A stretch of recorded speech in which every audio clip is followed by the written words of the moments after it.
अपने सुंदर एसके राज recording studio सामर प्रस्तुति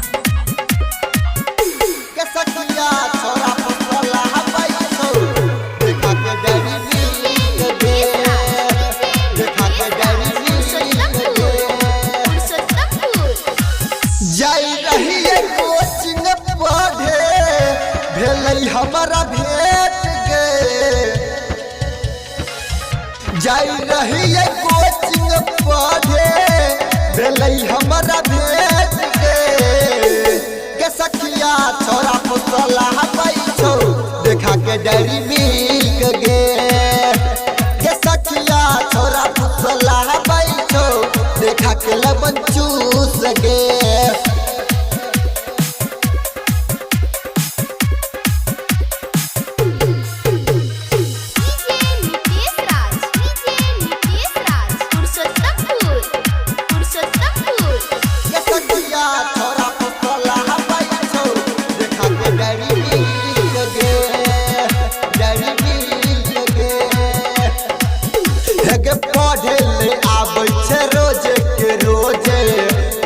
हमरा के साथ में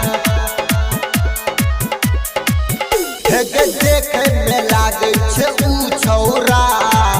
एक नंबर लफुआ गे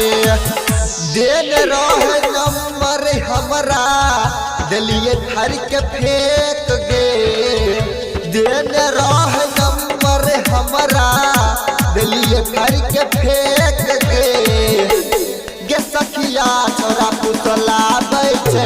देखा के डायरी मिल्क गे सखिया छोरा पुतला बैठे देखा के लॉलीपॉप गे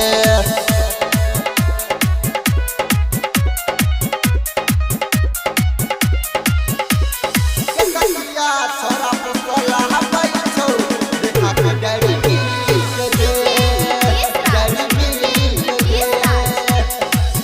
हेगे नाम तो एकर सुने के सखी गायक बलमा सुभाष गे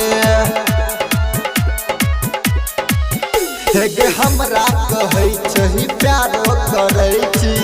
रहबो तोरा साथ गे राइटर पर कास करो